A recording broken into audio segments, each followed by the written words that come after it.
for the sake of those that would be watching, we want to just note that the comment period is open both here tonight and additionally online.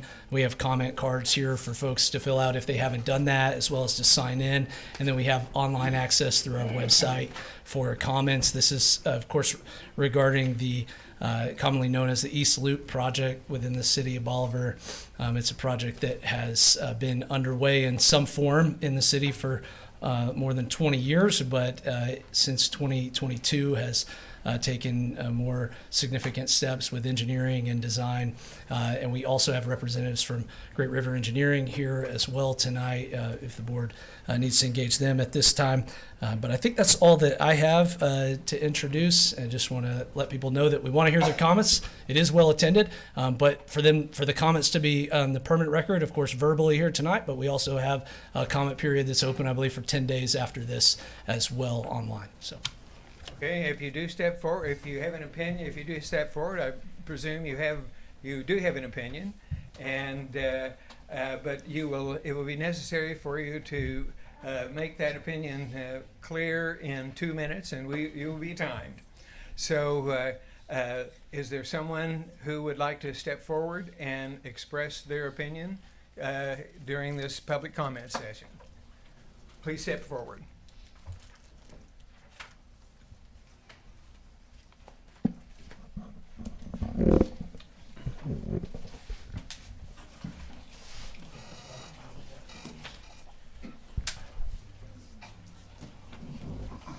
And sir, please state your name and your address, please. Ray Leininger. I live at 1690 South Meadow Lane here in Bolivar. Thank you. I own the property that is at the intersection of 132nd Road and Buffalo Road. I own the part on the east side, right there, where your finger is. Keep your finger right there. You're doing a great job.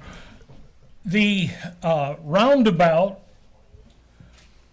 at the intersection of Route D and 32 will certainly solve a problem, or at least improve it significantly. I don't think there's any doubt about that. My concern as a property owner there, and I lived in that site for 30 plus years and now live in town, but nonetheless, my concern is at the intersection of the new north, right there, that intersection, and then the intersection at the corner of the property I own. So the roundabout will improve that intersection immensely. And in my judgment, it will create 2 more problems at those 2 intersections, where the new road will meet Buffalo Street, and where Buffalo Street and 132nd intersect, where traffic coming north or south, they have 2 right turns to make. That intersection of Buffalo Street and 132nd is a dangerous intersection.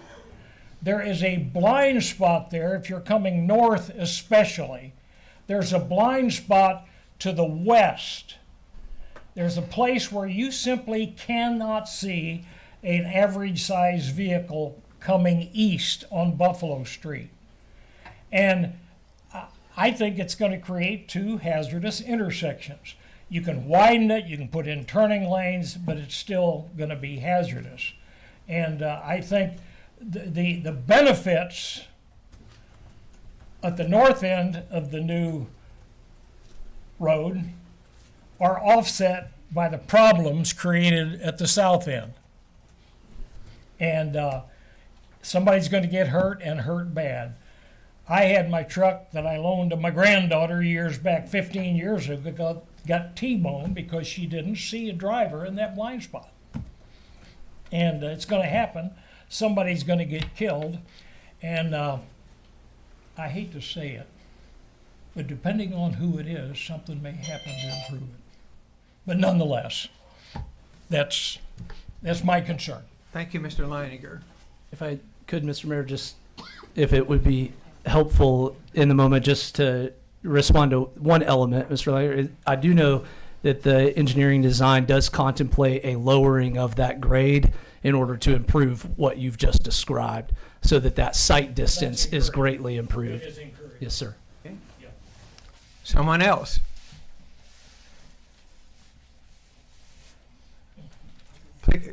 Yes. Okay. Please state your name Name's Alan and your Simpson. address, please, sir. My address is 2161 East Thornwoods Drive, but my business is at 1501 East Broadway, and it's just west of the roundabout. Thank you, sir. Yeah, of course, a lot of people know I've been in Bolivar since I was a little kid, and so when I was a teenager, So we were I've heard. talking about this east loop or east bypass or whatever you wanted to call it, that was going to pass through, and I've always lived up the highway there. So I've always thought it was a pretty good idea to do an east loop and tie the D highway all the way through to Springfield Avenue, as long as you do it in the right way. My concerns are somewhat tie in with Mr. Liniger's concern about the way that path now goes. There's kind of a cutoff there, and I'll just kind of explain. On this diagram here, up here, if you right now the problem is this road comes through here and it stops on Buffalo Road. And I agree, that's kind of a difficult situation. Most people are trying to get through to Mount Gilead Road or get through to Aldrich Road. And if they come through here, if you come East Broadway and you're wanting to get down there to 132nd Road, you just go straight out here a little ways, and you can make a right-hand turn, you know, have to cross traffic, come up Buffalo Road, then you have to make a left turn in front of traffic on the Buffalo Road to get to 132nd Road to go on. If you spend $10 million and you build the roundabout and you build all this out here in the bridges, you would turn here, so it shortens your path a little bit, but you still make a right. You go down here, you still have to make a left-hand turn in crossing traffic on Buffalo Road, just a few hundred feet from where you would have had to do it. But you've spent $10 million, and now you've really gained nothing other than a slight increase in speed of getting to that location. Because originally the thought was this is going to go through and connect in and come all the way down. And I know that's still thoughts and plans, but in my opinion, I think this is a good thing to do if you can get the plans to get it all the way through all the way. But I think you really need to work with all the owners and get an actual diagram that maps it all the way through and work out how you're going to pay for all the right-of-way. Because I'm worried they're going to spend $10 million in this project, eventually run out of money, and this will never finish, and we'll still have that turning problem. So, am I out of time? Thank you, Mr. Simpson. Mr. Mayor, Yes, go ahead, please. when people do speak, you need to stay at the microphone. Oh, There's okay. people, Yes, I can't wondered hear about it that. on I was YouTube. going to go ahead and let Mr. Simpson Yes. make his explanation, but if as a matter of fact, if someone wants to use the displays, we'll bring it around here to where you can speak into the microphone. Is there someone else who wishes to speak? Yes, come forward, sir.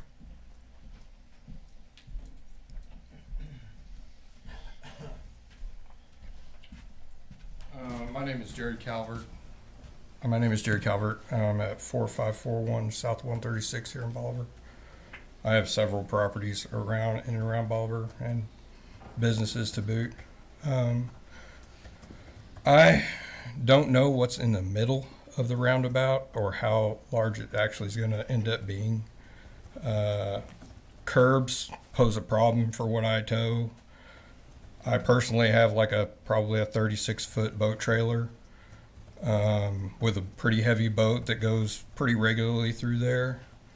I don't really want it tearing up my trailer. In some cases, I would say that a roundabout is necessary. Here, I'm not sure it's a good idea. Alternative routes for large traffic are not available.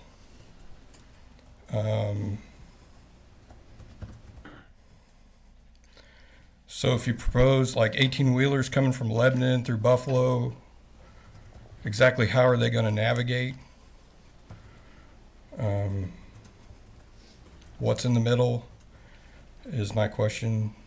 and it's my understanding that the roundabout is a little bit safer than some of the other options.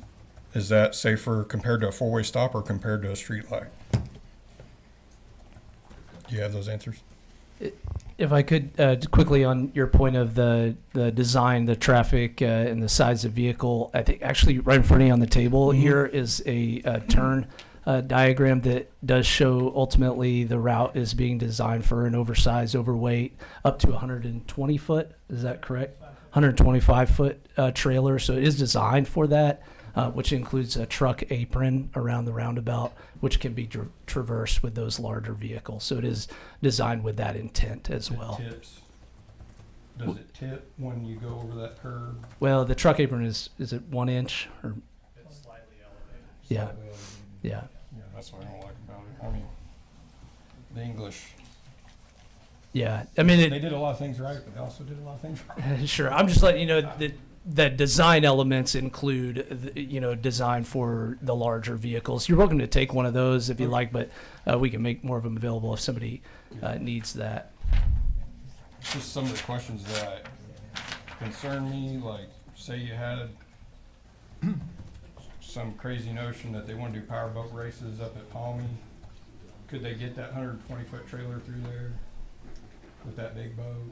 Or Yeah, it's being designed for an oversized, overweight, north direction. Yeah, so if you look at that design, that includes the center median design is for that very purpose, that you can make that northward turn as well as do a contrary traffic when coming south. So all right, those are just the questions I had. I'm just not huge fans of them. And yeah, Experienced understood. Driver on the road. I think the MoDOT representatives here, if you have more specifics, they can probably help you directly if needed. It is being designed in conjunction with their approval process for those, because it is an OSOW route as well. So I got you. Okay. Yes, thank you. I can speak briefly if you want me to. Yeah, you bet. Thanks, sir. Please do, and please state your name and your address, please, sir. I'm Bud Sherman, project manager with MoDOT Southwest District. We have gone through a lot of due diligence and tried in the design of this roundabout, working with Great River, working with the city of Bolivar, making sure on a MoDOT perspective that it does meet the standards that we would need for this particular state route.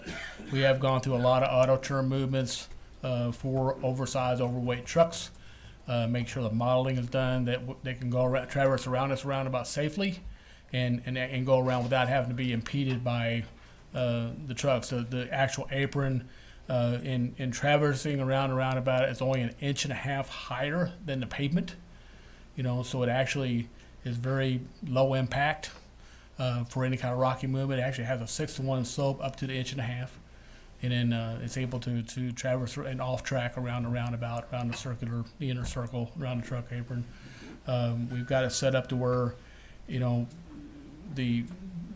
what we call WB67, the semi trucks in particular, can traverse around the roundabout completely without even a lot of excessive off tracking anyway. So it don't even have to do the off tracking. Whereas the oversized overweight trucks will off track, but they'll be able to navigate around the roundabout, especially in special permits. They'll be able to go around the roundabout through our motor freight permitting process, and we think that the rocking effect is very minimized. We've gone through this before in several other roundabouts. Also implementing these in Buffalo currently. I got those projects too, and we think we've got the trucking industry in agreement. We've met with them, and they also agree that this is the best design to do for them.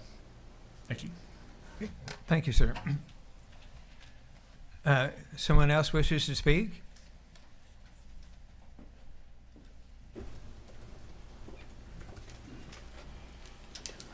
Hello, my name is Robert Price, Name and address, please, sir. 1207 West Freeman, here in Bolivar. What's your name again, please, sir? Robert Price. Okay, thank you, sir. What I'm going to say is my opinion. That's why we're here. Okay, I think that road going through, I think we do need it. But I think it needs to be designed for like 2 lanes going each direction and a turn lane completely through. And so I don't think it's quite designed for that at this moment. Not that they have to put all that in at one time, but they need to have the ground where down the road, if they decide to, they could. And then on the cost of it, I feel like they need to be some kind of a share with the landowners or whoever. Now, to the houses where they're at, I think they should have access to it. But if they put in subdivisions or commercial properties, I think they should have to buy some kind of a permit to help share with the cost of putting this project in. And then I think that the city needs to get the difference ironed out in between Mount Gillian or Sandy Lanes Road. I think they need to get their differences ironed out there because it sounds like they're butting heads, and they need to know what's going to go on in between there before it goes on. I think the roundabout's a good idea, but I just think we need to get all of our ducks lined up before we go to spending a lot of money on it. Anything else, sir? No. Thank you very much for the time and your interest. Someone else? Well, Can I say something real quick? go ahead, please. Could we have, and I don't know if it'll help maybe pose more questions, if Kyle and I know we had the period before where people could ask questions, things like that. Maybe people were coming in late. If you could kind of give an overview of the project, and then maybe somebody will have a question based off of what you have to say about the project. Because I know, I have a couple questions that I was going to ask about it, but if you just kind of want to give an overview, I don't know if that would be a Sure. thing. Would you like me to do that from here, Mr. Mayor, or up at the podium? Yeah, go ahead very briefly, please. Okay. I mean, I can just generally reference that the East Loop project begins, what we are referring to as the North Corridor, begins at the intersection that's shown on the screen right now at Missouri Highway 32 and Highway D, or Broadway and Pomme de Terre. And then it will continue south. The intent of the design is for a roundabout construction at that location, and then continuing south to Buffalo Road. Then what is commonly referred to as the South Corridor begins in alignment with 132nd or Sandy Lane, but continues south from Mount Gilead and makes a westward turn to make a T connection to Springfield Avenue. So that's the overall scope of the project. Those two corridors, we've been referring to them as the North and South Corridor. The total projected cost for the project right now is roughly $19.7 million. The city has acquired funding in some form or another, both in matching funds as well as earmark funds that are available to the city, which reduces the city's total costs at this point, with no additional funding, at roughly $10.7 million. I don't know how much other detail you would like. I can clarify that we've begun and been through the design process. It's still preliminary, but it has been engaging MoDOT, as has already been discussed, both for the intersection connections. We've engaged with MoDOT for a cost share of 50-50 on those intersection improvements, which includes the roundabout on the North Corridor and includes a T intersection on the South Corridor connecting to Springfield Avenue. That funding agreement has been approved on MoDOT's side. The board has still has time to contemplate that, as has been discussed in other meetings. Alderman Ross, do you have any other question then? No, not on that part. I've got some Okay. questions. All right. Can- Alderman Raines. go Can ahead. you help explain why the choice of the roundabout? Sure, I can try. And, essentially, when the project was started, the city, through the services of Great River Engineering, we, considered multiple options, and, a signalized intersection, like a traffic light, was considered. Those conversations, to be clear, ultimately the intersection and that roadway are MoDOT roadways, and ultimately will be a MoDOT intersection. So all of that conversation originally engaged MoDOT. Ultimately, and I don't want to speak for them, too extensively, but the correspondence with MoDOT and the posture from MoDOT ultimately is that the improvement that would be necessary if an improvement is made to this intersection shall be a roundabout intersection. So that, from very early in the phase of design, as far back as 2.5 years, the roundabout discussion was breached, and that was ultimately a decision from MoDOT, and then that's what the design has followed since then, which is in line with what they're doing in many other communities. Ross? I'll note as well. So questions, a couple questions I have for Jay, if you have a second. On the part of, the stoplight as opposed to the roundabout, was there a study done? Did MoDOT officially deny a signal? And then I've got like one more for you after Yeah, this. so my name is Jason Civils. I owner, principal of Great River Engineering, and then I've got Austin Hostetler with me. Austin is our lead design engineer on this, so he's a little more technically advanced than I am. But yes, we did complete a traffic study for this. It's up here if anybody wants to flip through it. It is thrilling, just page after page of tables and turning movements. Long story short, we go through a traffic analysis with a professional traffic engineer that works for us. You go through all the different, basically we call them traffic warrants or demands. You work through, does a stop sign work? Does a stoplight work? Does a roundabout work? Things of that nature. It helps to lead you towards what the goal intersection should be. In working with MoDOT for the proper design assumptions and to meet their criteria in the engineering policy guide, went through all the warrants and demands per standard practice, come up with the solution is a roundabout that fits their policy, fits their engineering policy guide. Stoplights are looked at. The problem with the stoplight, the obvious one is in a power outage, chaos ensues, as we see in front of Walgreens. Whenever they work good without any issues, somebody still has to change the light bulb, somebody still has to pay the power bill, somebody still has to maintain and time it. So you have an ongoing cost there. There's a certain amount of lifespan to those things where they need just completely replaced. There's a multitude of things, but then another thing on the safety aspect is if we have a stoplight there and you're in the left turn lane, you have to turn across traffic. If I were to run the stoplight from any direction while somebody was turning there, let's say I'm coming in from Buffalo, I run that intersection, I've got a good head of steam behind me, I'm in a big truck, I'm going to hit somebody in their passenger side door at 40 or 45 miles an hour like can currently happen if I don't follow the stoplight's rules, which does happen. The roundabouts statistically lower the overall number of crashes, but more importantly than the number of crashes, they typically lower the number of injury crashes or severe crashes because you remove some conflict points, but you also convert those from major side impact crashes into rear-ending and or basically side swiping, stuff like that, where you don't hit each other at such a critical angle at so much speed. But traffic study was done. Welcome to look at it. We've got 2 copies up here. And in accordance with standard Is that practice. online that somebody could access Do we have that? that online? I could probably get it online if the city. Yeah, I'm sure we can share links. Certainly, any of the documentation is available through any sort of information request. It's a larger document, so it'll be, a little more difficult to share, but we can do that through a link and things like that. All right, and question number 2.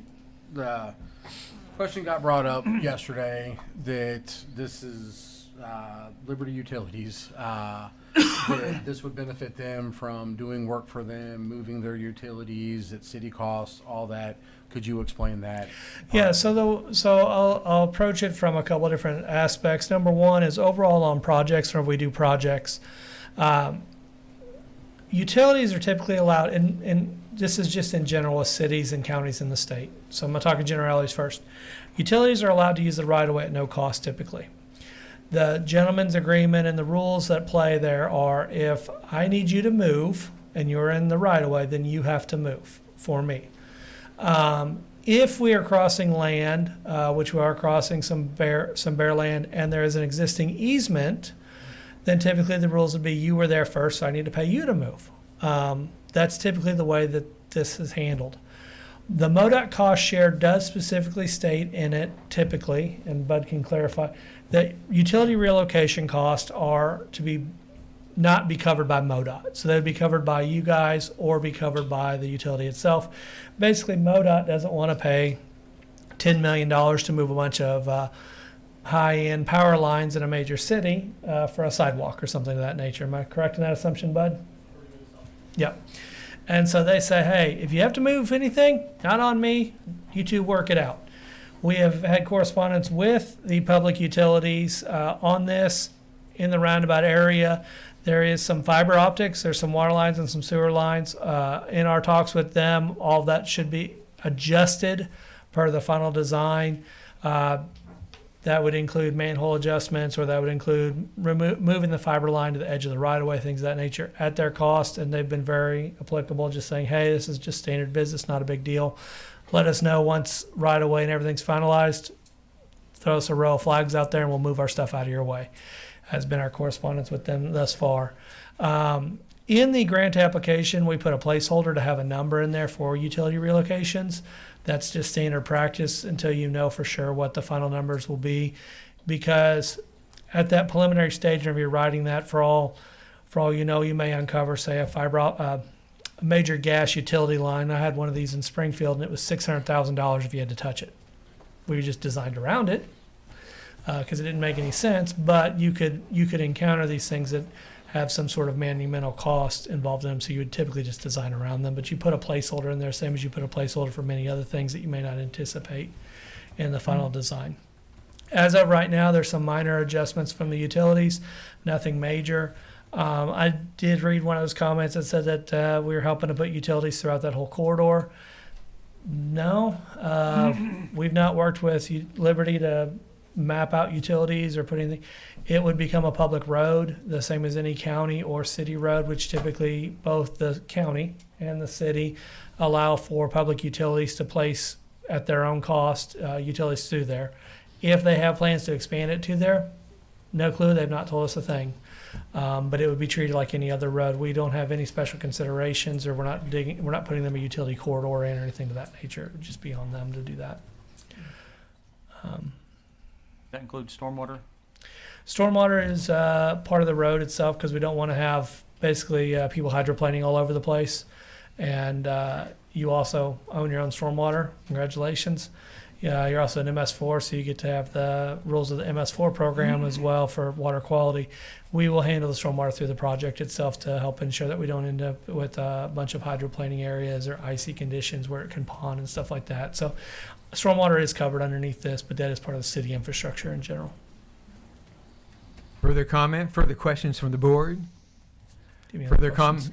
Further comments from the engineering firm? No, thank everybody for coming, and I have very good discussion. Lots of people had very valid concerns. We'll make sure we keep all those in mind, and we'll work through the process. Want to thank MoDOT for coming as well, and just everybody's super nice like always.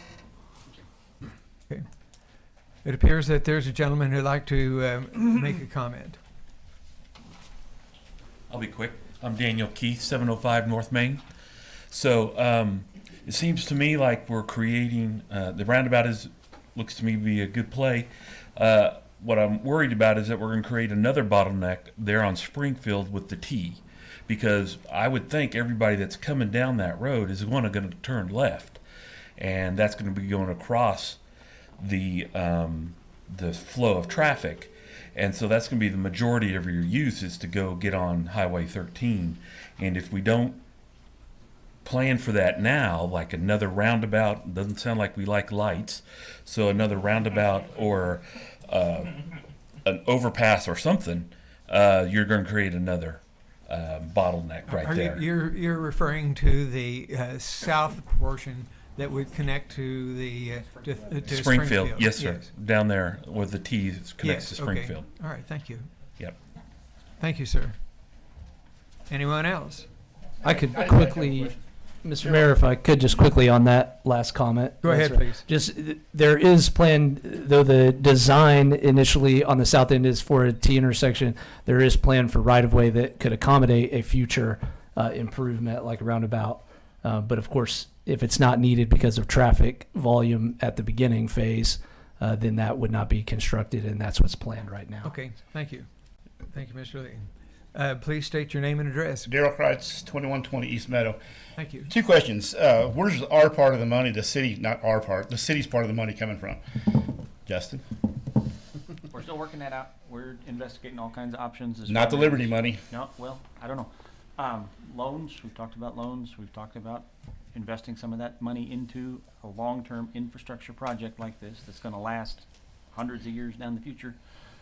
We're still in the process of figuring out the exact funding mechanism for this project. Okay, how long is this project going to take? How many years are we talking about? I mean, I'm 68. Will I live long enough to see any of it put together? Or? I think once they break ground, what is it, Jason, 9 months to a year? We already spent $1 million in 2.5 years trying to decide. I can't imagine they could build it in a year, but okay. You know, I can talk about that. third question. Do we get to vote on this? I mean, is the city of Bolivar going to get to vote on this, or are you just going to shove this thing through whether we like it or not? If there's enough people that don't like it, are you going to say, well, scrap it and spend $1 million for nothing, or do we actually get to vote? I don't think that there is an item like this is usually not a public referendum unless there is a funding mechanism that would require bonding that would be required by by a vote of the people. As far as approval or rejection of the or not approval of the project, that remains a board decision. That's ordinarily that's not for a public vote. I agree with everybody else. I think something needs to be done there. I live, a half a mile from that intersection, Justin? And I agree something has to be done, but I don't think we're getting much of a bang for our buck for $20 million. I mean, you're only doing half of the roads, and like I say, Justin's telling me that they're only 50% of the project's funded so far, so you still got to get that money from somewhere. You know, the Liberty money was supposed to be hands off, Justin. Thank you very much, Mr. Kreitz. Go ahead, please, sir. Again, Jason Civils, Great River Engineering. A couple things I want to clarify, and I appreciate your comments. So we got the timeline over there.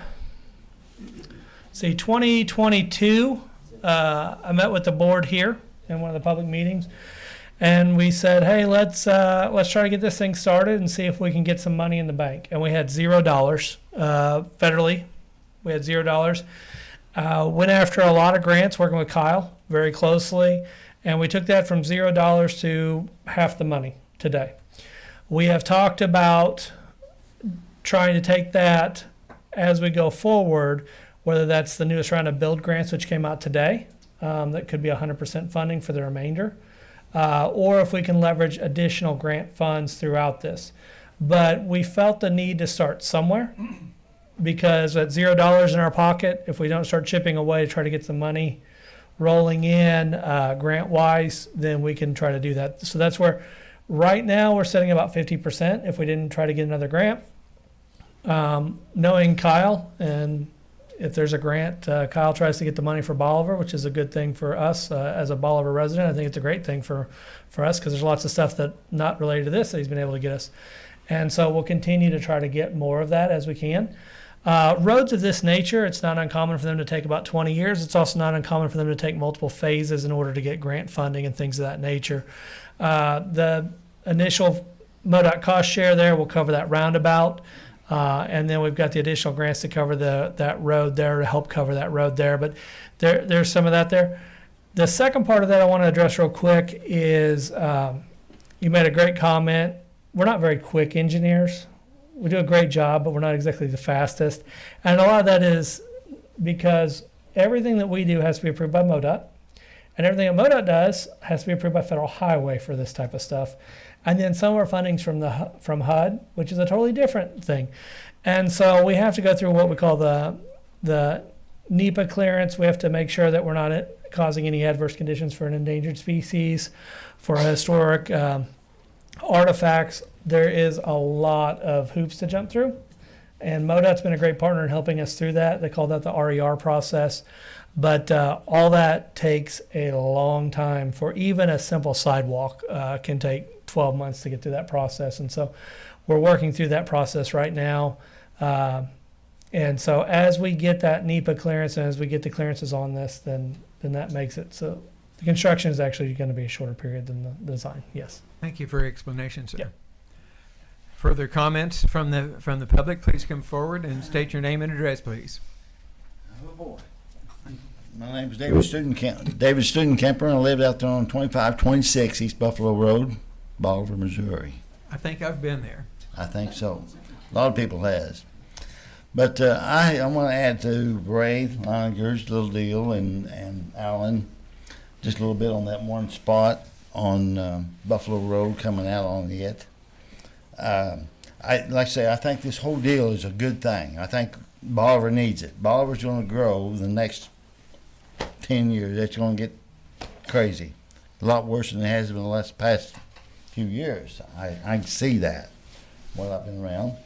But on that spot there on Buffalo Road and Ray Leininger's Road, we called it Sandy Lanes, that is a little problem there. That is going to be a problem. Myself, if there's any way possible, somehow figured out to go straight across up to Sandy Lanes. I'm not saying all the way down Sandy Lanes, but bypass that little two-corner stop sign deal right there at the corners. If it takes do away with the sidewalks, I think the sidewalk deal is a little far-fetched. I don't think we need the sidewalks along the thing. Save your money there. Try to get that little short distance up to Sandy Lanes from Buffalo Road straight across there. Be at an angle there on the old Clerk's farm. But I think that'd be money ahead by doing that and be a hell of a lot safer. That's my opinion. I greatly appreciate that perspective. Thank you. But So question I have, Mr. Studenkemper. to that point. Yes. I mean, it's not for you. It's Oh, for the. okay. I agree. I agree with. I mean, it seems like most of the concern from the people here tonight, and it's, I mean, in my opinion, it's a legitimate concern. You're stopping to turn left to turn right. Why couldn't we make it straight or curve it in or something along those lines? A different design, perhaps.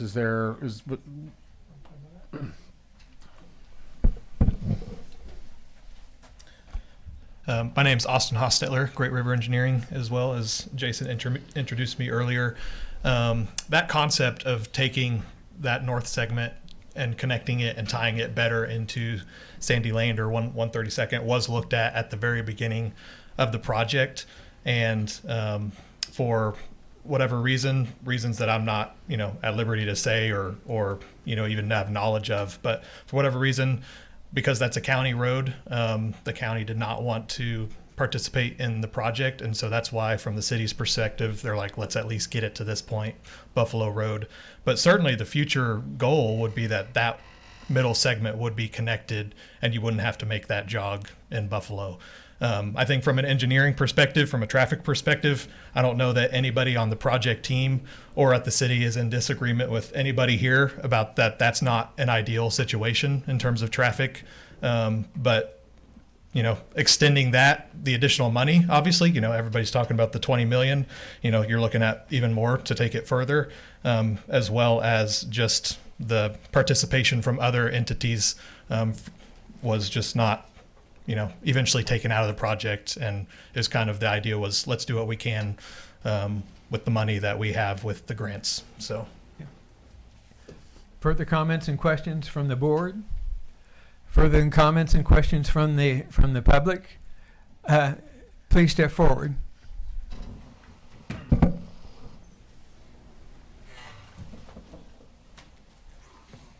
Name and address, please, ma'am. Rose Christian, 251 Winfred. That's the Sunny Slopes edition. Go ahead, please. Okay, I've got a couple of questions / comments. Has there been a count on how many accidents have happened at that intersection opposed to other intersections in town? For instance, Aldridge and Springfield Street? 'Cause I live right there, and I don't see that many. Well, there's multitude of studies. Now, whether those intersections have been included in it. Someone needs to answer that. Mr. Mayor? Yes, go ahead, please. A few months back, we asked Chief Johns to do a study on accidents at Yes, intersections in and Bolivar, I'm aware of that, would be- and I did see that, but were those intersections included in that? Yes.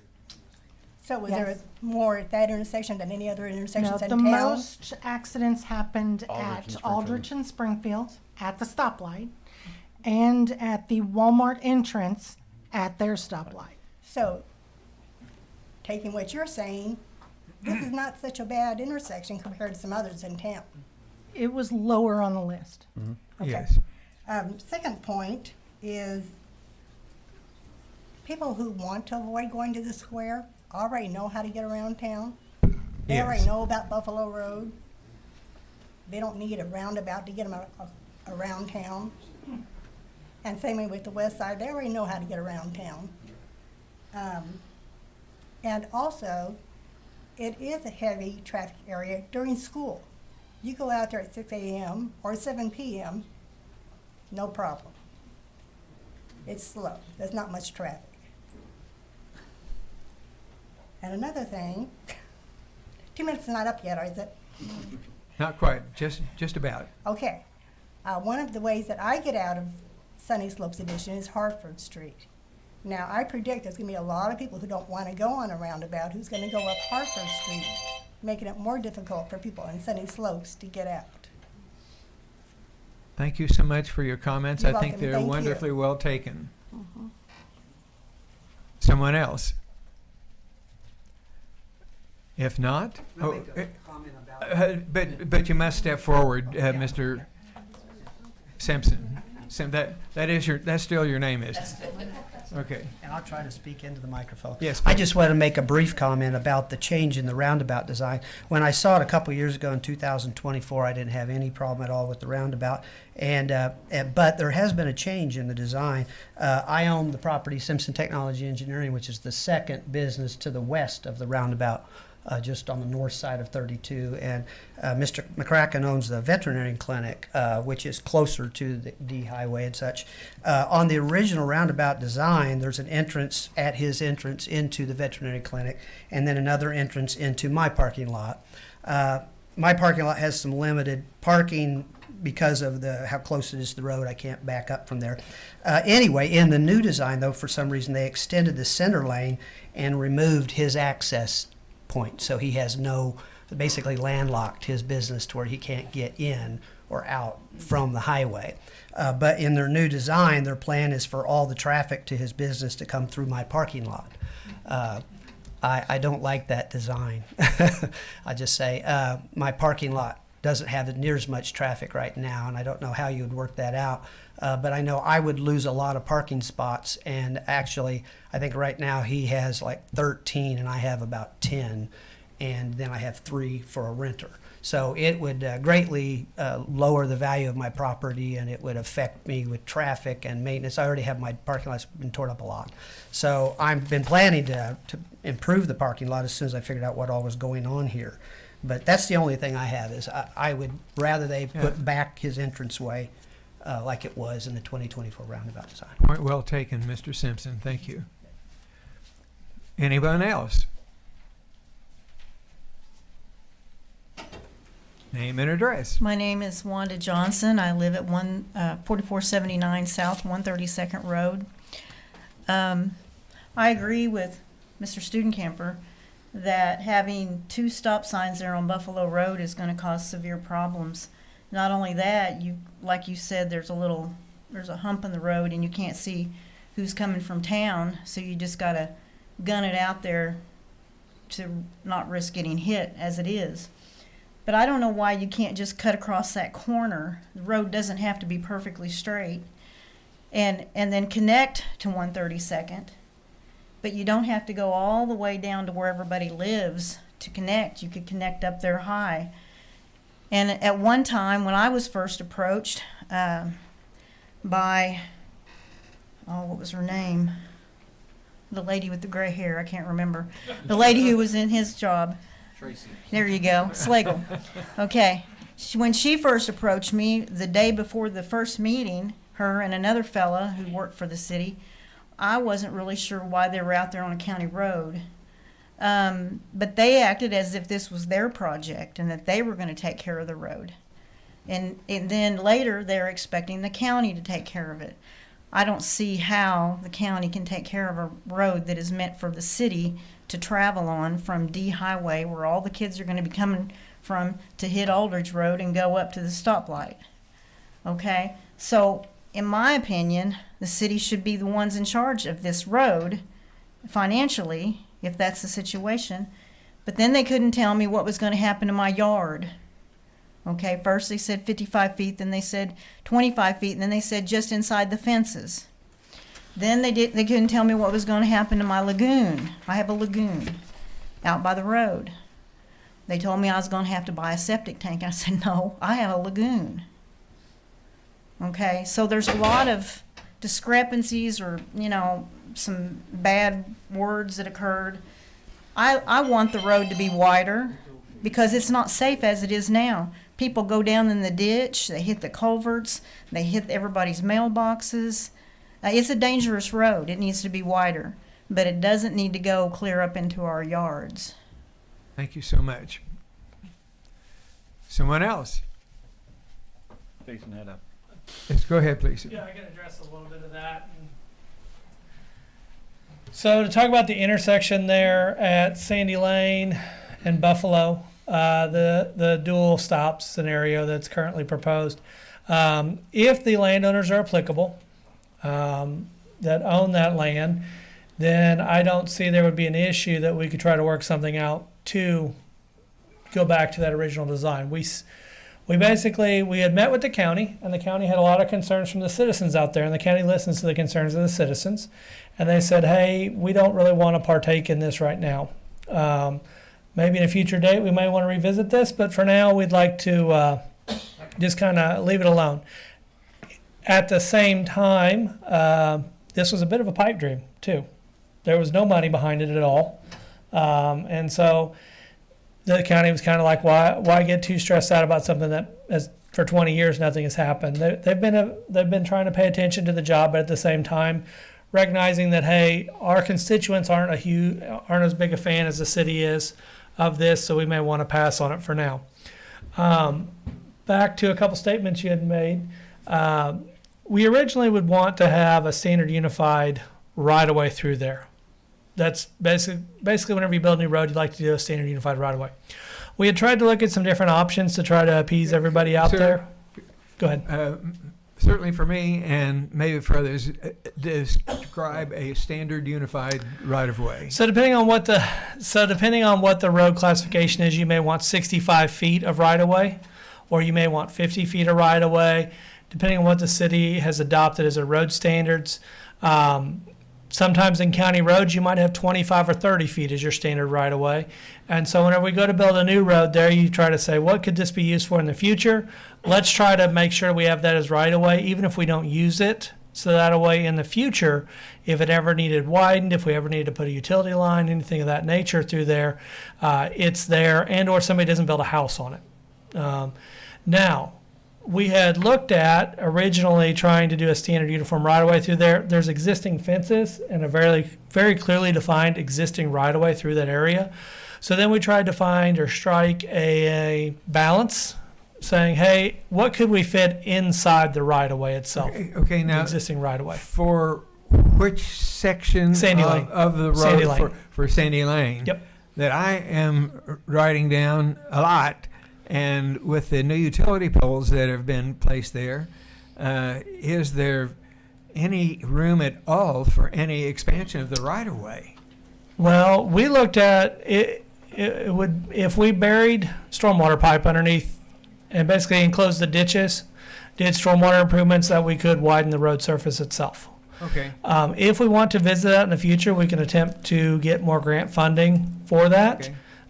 The options are always there. And that was the first thing that occurred to me when, I mean, it looks like it just pretty well boxed it in. Mm-hmm. Yeah, there are solutions that would widen that out, but you would be going downward. Okay. With some infrastructure. But to address the lagoon, we would have to work with you individually on that. And work with if the lagoon would be in the right of way. Again, if we're inside the fences, we're not going to pay much attention to it. If we are outside the fences and getting new right of way, that would probably need to be negotiated through a right of way, the purchase of right of way to basically the project would have to pay for your lagoon. There may be some avenues of that to help offset that cost for you as an individual if we can find some grant funding and things of that nature. But again, going back to that curved road scenario, if the landowners are applicable to working with us and the county is applicable to working with us, then I think that we could easily accommodate that and not make it a true city road. Who maintains this thing, if we were to curb and gutter it, stuff like that, that would be an intergovernmental agreement that the city and the county could work out and find some sort of balance as well in the future if they wanted to do that. That would not mean annexation of all the parcels out there. Intergovernmental agreements can be, complex and could maybe work that out where you could figure that out, but that would be on down the road to determine between the city and the county. Sure. Okay. Thank you very much for that that explanation. So what would be the right of way?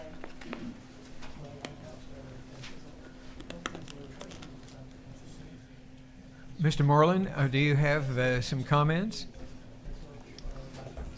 Here, your name and address, please, Just sir. brief comments. Bob Moreland, Polk County Southern Commissioner. This is a big project that the city's entertaining, and from the county's perspective, I want to wish you all the luck in the world. I do want to voice a couple of comments, especially around the current county road situation that would cross. On the map, if you will, specifically Mr. Leiniger and Mr. Simpson and Mr. Studenkemper's question about 132nd Road and Buffalo Road, that would be probably a problem traffic-wise. I mean, either on the new north section, the city's going to have a backup from Buffalo Road to 32 Highway if it's used that heavily, or it's going to create intersection problems at Buffalo and 132nd, if not Buffalo and the new extension. I've been asked about county involvement. Of course, we have county roads there now and been very well maintained and improved quite a bit in the last 2 years. As far as the county participating in a project of this magnitude, I've been asked about the very point that Jason made, is extending that across Buffalo Road, veering to the east and merging into the existing Sandy Lane, which might... Crossing over the Kirkland. Correct. But as far as county involvement doing that, I wouldn't back that at all. I mean, that would take a substantial amount of funding, and just my ballpark estimate, it'd probably take at least half, if not more, of our annual road and bridge funding just to do that short section for right-of-way and improvement. Sure. Now, the logical thing, in my opinion, would be for the city, as big of a project as this is and the big a price tag it's got, is to entertain extending that and tying into the current county road. Sandy Lane can be blocked there, and people come back and catch that road from Buffalo Road. So, and the city would need a controlled intersection at Buffalo Road and the proposed addition. Thank you very much, Mr. Moreland. Other comments from the public? Oh, someone stood up, but that was the engineer. Okay. If not, can we consider the public comment portion of this meeting to have completed? If so, this is a regular meeting of the Board of Aldermen, and we will go down through our agenda. If you're more than welcome to, there's another item on the agenda that is germane to this subject. If you wish to wait and hear the discussion, but as it is now, I am entertaining a motion for the approval of the bills and financial reports contained in our packet. Minutes. We need to do the minutes first. Uh, Need to approve the minutes first. Have they not? Oh, Nope. sorry. I'm entertaining a motion for the approval of the minutes of the December 2nd, 2025 work and closed session, and the December 16th, 2025 regular and closed session. I'm entertaining a motion. I'd make that motion. And a second? Second. Uh, I don't mean to interrupt. Could we have like a 5-minute break or something? Just just let everybody. I think that would be a very good idea. I make a Let's motion do for a that. 5-minute break. Thank you. All in favor of the 5-minute break? Thank you very much. Yeah, we appreciate all of your feedback.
So we did get I like this.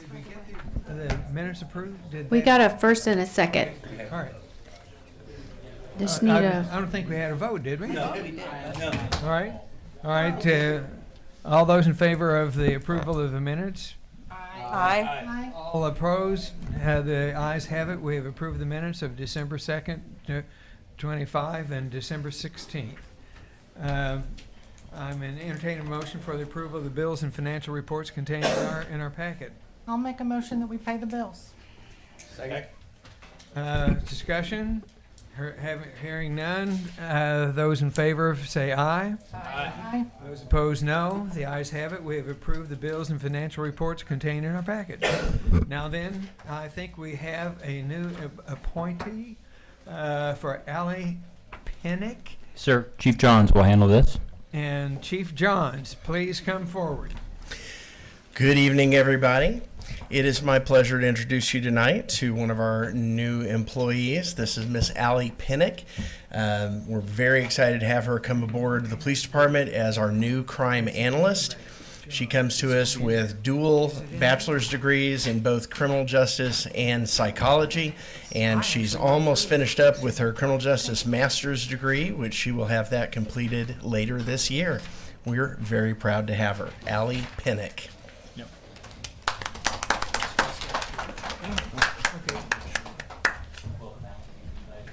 Sorry, Mike.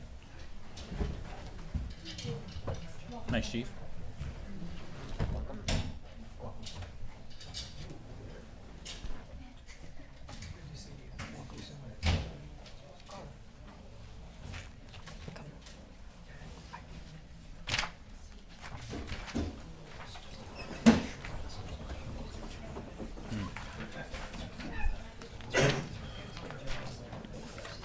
It's in the middle.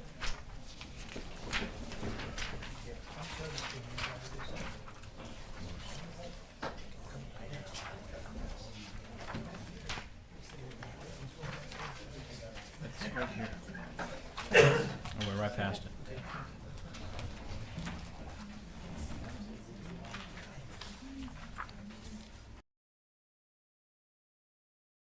And we have a resignation letter from Alderman Moores, Jonathan Moores. And I think for a public record, I will quickly read it. It said, Dear citizens of Bolivar, Missouri, and members of the Board of Aldermen, it's been an honor and a privilege to serve the city of Bolivar as the Ward 1 Alderman. After thoughtful consideration, I'm submitting my resignation from this role in order to pursue an opportunity to return to school and obtain a master's degree. Serving our community has been a meaningful and impactful experience. I'm grateful for the trust placed in me by the citizens of Ward 1 for the opportunity to work alongside my fellow aldermen, city leadership, and all the wonderful staff. Although my tenure was short, I've learned lots of valuable lessons and have a huge respect for those that serve. This decision was not made lightly. I hated how I have had to leave abruptly. However, I believe that continuing my education will allow me to grow both personally and professionally, and ideally better position myself to serve the community in meaningful ways in the future. I want to continue to invest in the city's success of Bolivar, and will continue to find ways to support the city and its leadership. Thank you for the citizens for the opportunity to serve, and to my colleagues, it has been truly an honor. With sincere appreciation, Jonathan Morse. We'll go on to the administrator's report, Mr. Yeah, sir, I'll defer my report till next month out of sake of thank time. Don walked out. Oh, He had a call. Oh, yeah. Oh, okay. Well, that's right. He had a call. We're not sure if it requires an acceptance. I don't think it does. No. All right. All in favor of accepting the letter, say aye. Aye. Okay, we've accepted the letter. Thank you. Bases covered. Okay. We're moving on to new business. Yes, sir. I'm entertaining a motion for the first reading of bill number 2026-03. First reading. Second. Oh, whoops. I can go ahead and read it for you. Okay. Bill number 026-03 to become ordinance 4110, an ordinance authorizing an agreement with Great River Engineering for a second addendum to existing contract dated 10/20 of 2022 for professional consultant and engineering services. Mr. Lee, would you like to kind of give a brief explanation, and then we'll have a debate on it? Yes, of course, Great River Engineering representatives are here, so they'll be able to speak more specifically to it. But as you see a scope of services outlined, this is in relation to and is an addendum to the original contract for services that the city entered into with Great River Engineering in 2022, I believe. Right. Yes, 2022. Sorry. And that contract for services included a scope of work. The contractor, Great River Engineering, has detailed some work that has exceeded or been outside of the scope of work, some of which has been incorporated into that original contract amount. They are projecting moving forward, however, that there will be costs outside of the projected amount in the amount of $200,000. And so that is what this addendum is specifically for. That amount is listed there on the compensation detail and then amends the original East Loop North contract. So those details are noted there on the items 2 and 3 on the section of the addendum. Comments from the board? Yes, I have a question. Go ahead, Alderman Rice. What work was performed that was not in the scope? I'll let the engineer. All right, so our original scope covered the roadway itself and an intersection at D and 32, but not the roundabout, more of a traditional style intersection. Whenever it became clear that MoDOT was not going to allow us to go to T-style a traditional stop intersection or a stoplight, the roundabout takes quite a bit more design work. So we tried to track that.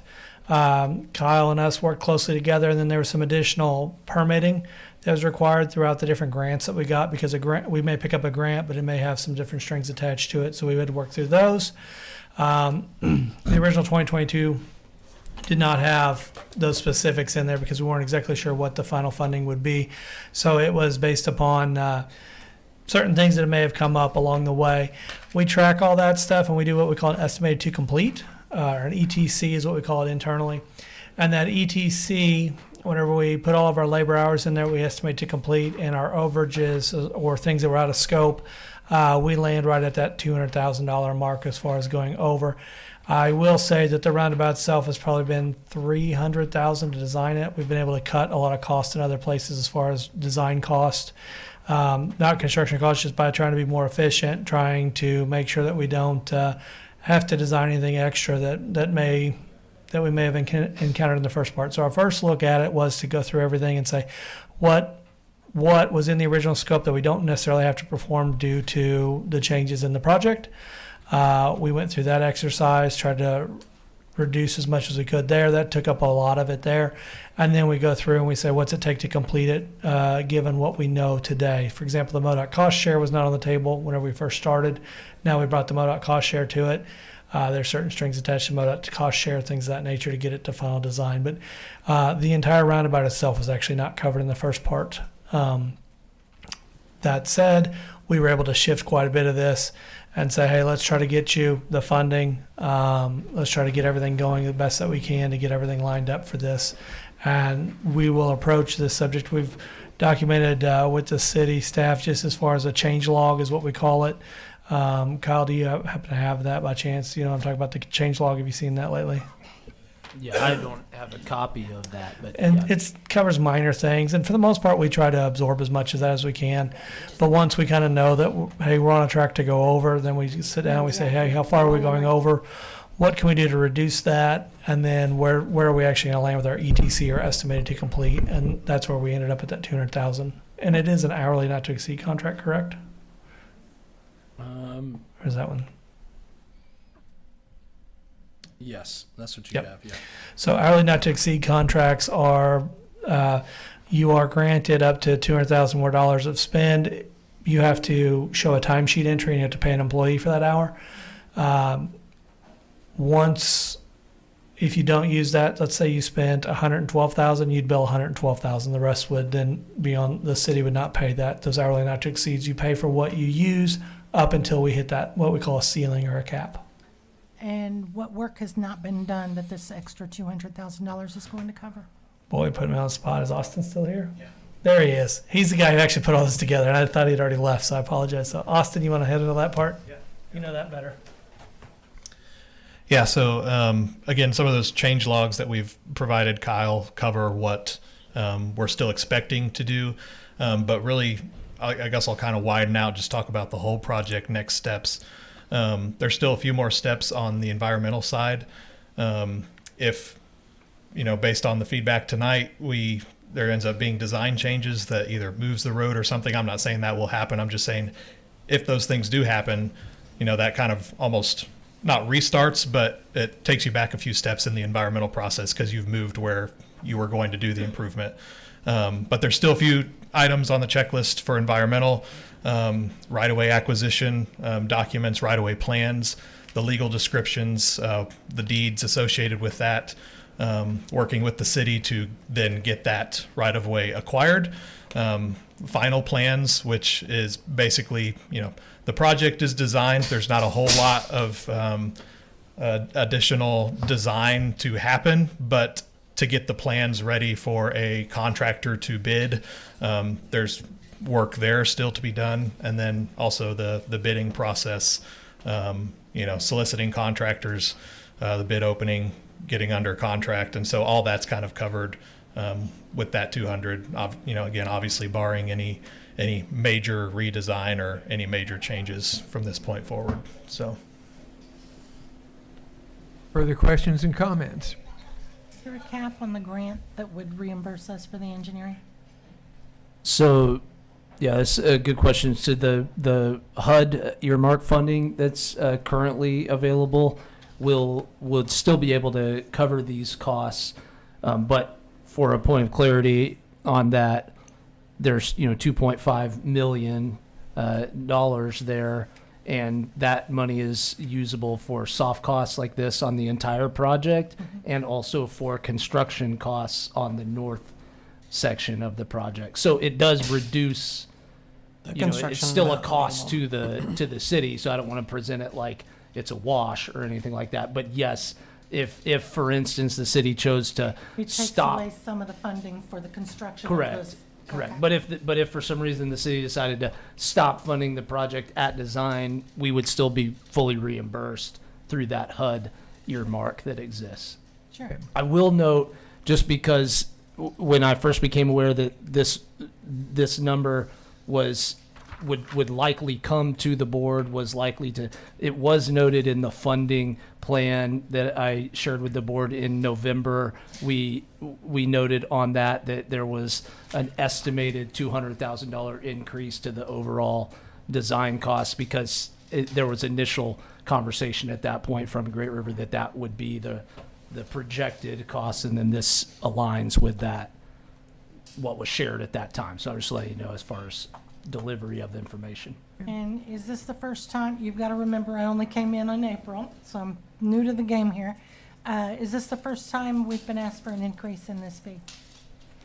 Yeah, so Addendum 1 was a movement of funds, and we can go back in the record and look specifically at the dollar figures, but Addendum 1 moved some monies from the south contract to the north contract, and so it had just inverted dollars between those two contracts, but it was a net zero increase to the total contract. Okay. But no other increases besides that? No, this is that conversion fund? Correct. This is the second addendum to the total contract project. Cool. Thank you. Thank you. Further questions and comments?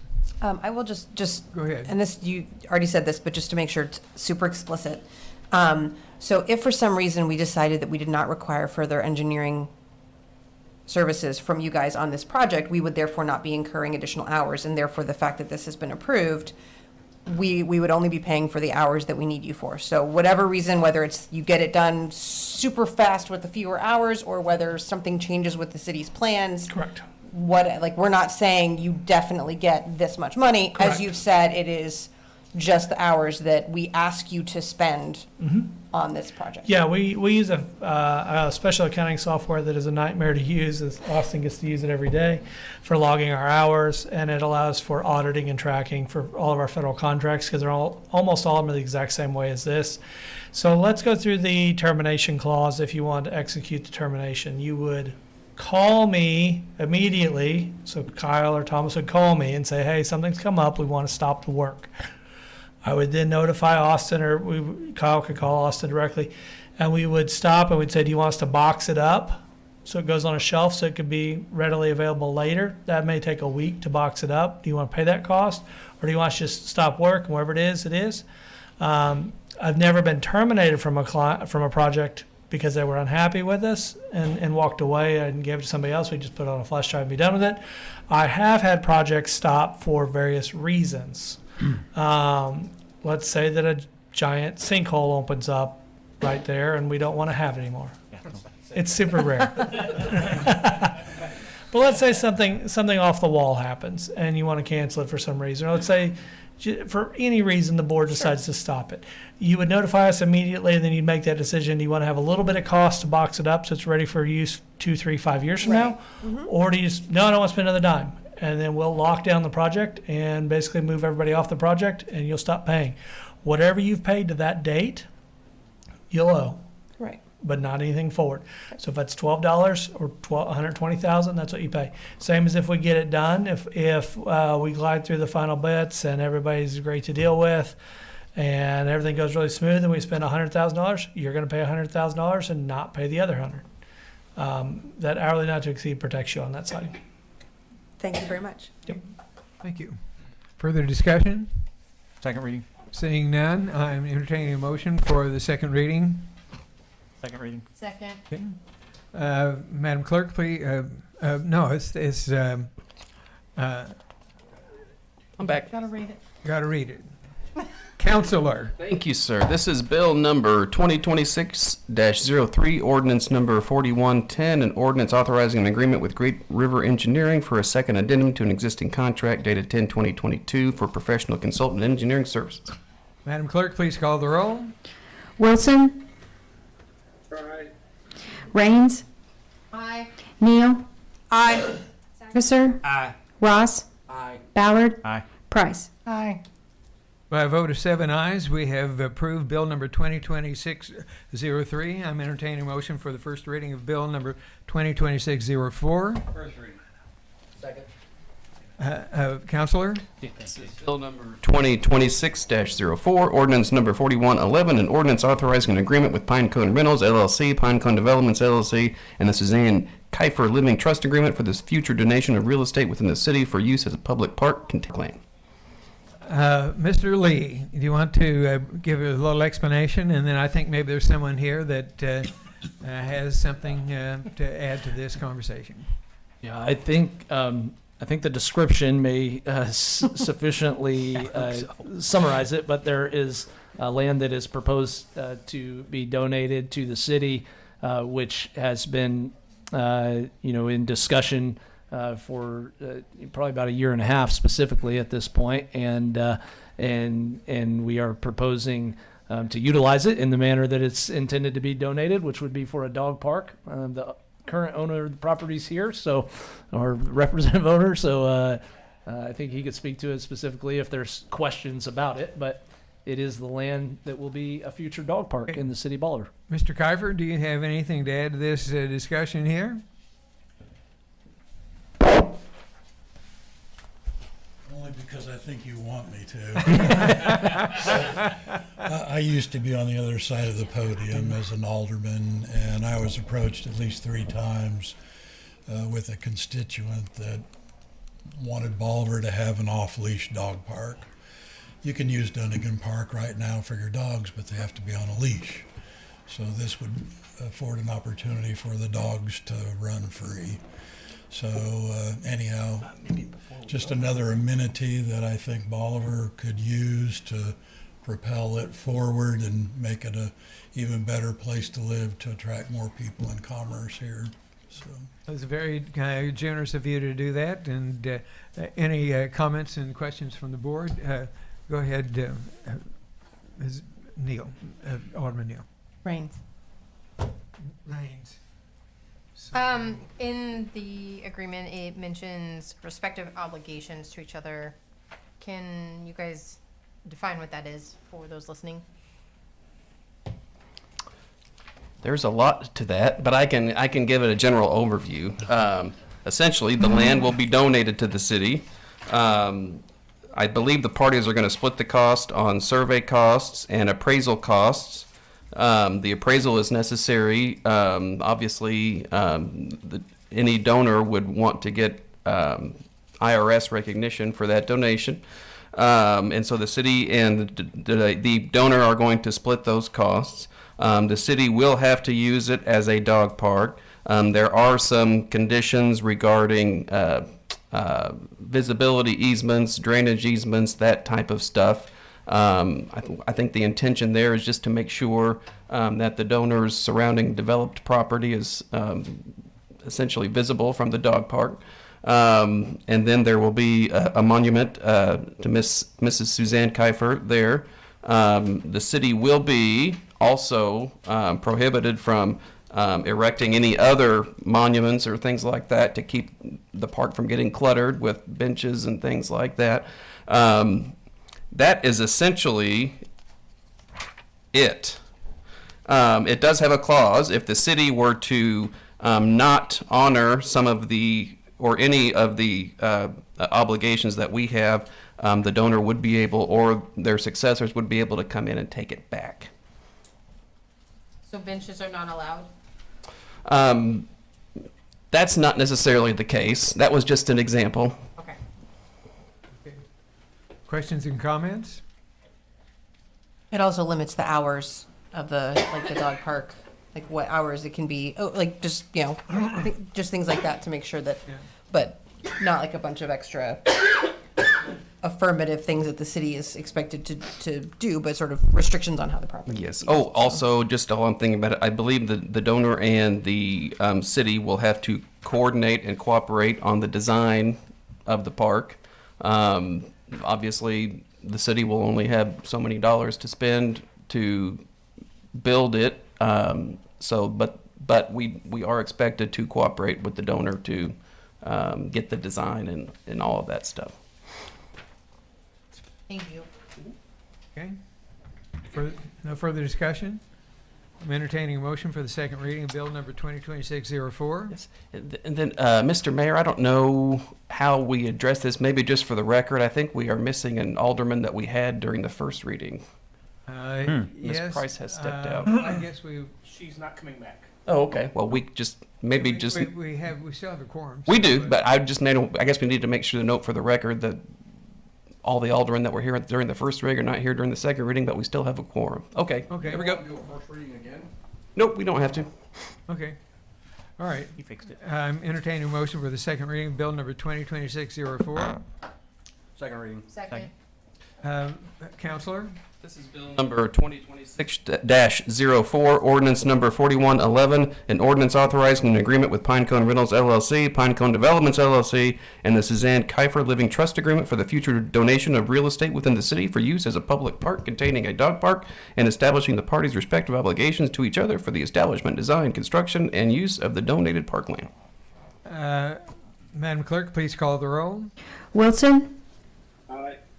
Ross? Aye. Ballard? Aye. Neal? Aye. Rains? Aye. Sagasser? Aye.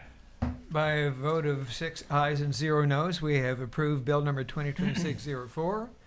I'm entertaining a motion for the first reading of Bill number 2026-05. First reading. Second. Counselor? This is Bill number 2026-05, ordinance number 4112, an ordinance changing the zoning classification for certain real estate generally within the 2000 to 2100 block of South Maple Tree Lane, in Bolivar, Missouri. Mr. Lee, do you want to give a brief explanation? I think we've actually addressed this once before. Go ahead, please.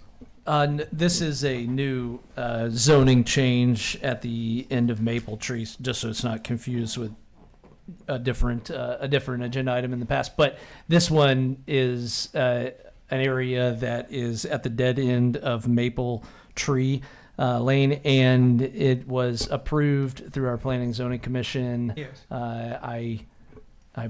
I don't have the number in front of me. 7. It was unanimously. Yeah, approved. whoever was there, it was unanimous.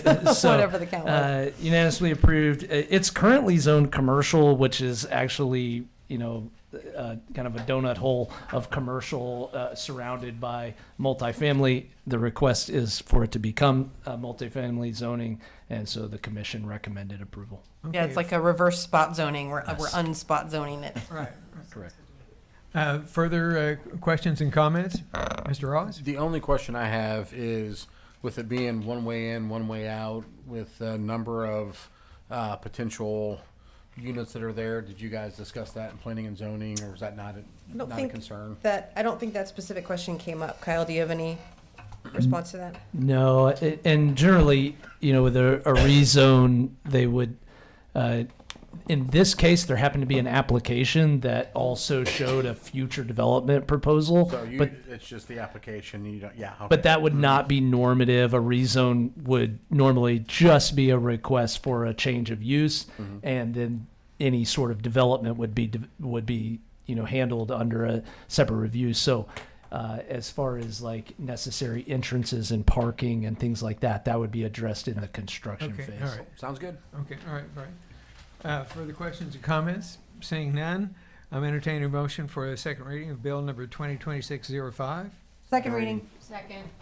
This is Counselor. Thank you. This is Bill number 2026-05, ordinance number 4112, an ordinance changing the zoning classification for certain real estate generally within the 2000 to 2100 block of South Maple Tree Lane in Bolivar, Missouri. Madam Clerk, please call the roll. Wilson? Aye. Sagasser? Aye. Ross? Aye. Neal? Aye. Raines? Aye. Aye. By a vote of 6 ayes and 0 noes, we have approved Bill number 2026-05. I'm entertaining a motion for the first reading of Bill number 2026-06. First reading. Second. Counselor? This is Bill number 2026-06, ordinance number 4113, an ordinance authorizing the city of Bolivar, Missouri to enter into an agreement with KPM CPAs and advisors for audit services. Mrs. Scrivener, would you want to give a brief explanation of this, please? Yes, sir. We bid this out a couple of years ago, and we renew their contract every year right before our audit. This would be for the audit for 2026. Questions and comments from 2025. Questions and comments from the board? Seeing none, I'm entertaining a motion for the second reading of 2026-06. Second reading. Second. Counselor? This is Bill number 2026-06, ordinance number 4113, an ordinance authorizing the city of Bolivar, Missouri to enter into an agreement with KPM CPAs and advisors for audit services. Madam Clerk, please call the roll. Neal? Aye. Sagasser? Aye. Raines? Aye. Wilson? Ross? Aye. Ballard? Aye. By a vote of 6 ayes and 0 noes, we have approved Bill number 2026-06. I'm entertaining a motion for the first reading of Bill number 2026-07. First reading. Second. This is Bill number 2026-07, ordinance number 4114, an ordinance amending Chapter 140 of the Bolivar Municipal Code by adding multiple new sections for the purpose of providing definitions and minimum standards for certain commercial aeronautical activities at the municipal airport. Mr. Lee, could you give a brief explanation, please? Yes, sir, Mr. Mayor. So our fixed base operator, airport manager, SOAR, had brought to our attention the need for some minimum standards, and our city attorney took on the project and developed the set of minimum standards here. And, in looking at what was being done with other community regional municipal airports in the area, and so that's what's presented. Okay. Is there public comment or any questions and comments from the board? Yep. I can just Go by ahead, please, sir. just by way of further explanation, Mr. Mayor, essentially what this does is it just makes sure that any third party, including the FBO, providing services at the airport, has the proper credentials.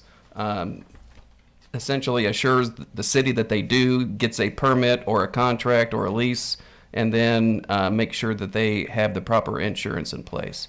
We have never had anything like that in place, and we figured it was past time that we kind of got up to speed and make sure that our third-party vendors at the airport were properly licensed and had the proper insurance in place. Thank you for the explanation. Where are we? Second reading. Okay, I'm entertaining a motion for a second reading of Bill number 2026-07. Second reading. Second. Counselor? This is Bill number 2026-07, ordinance number 4114, an ordinance amending Chapter 140 of the Bolivar Municipal Code by adding multiple new sections for the purpose of providing definitions and minimum standards for certain commercial aeronautical activities at the municipal airport. Madam Clerk, please call the roll. Wilson. Aye. Neal. Aye. Raines. Aye. Sagasser. Aye. Ross. Aye. Ballard. Aye.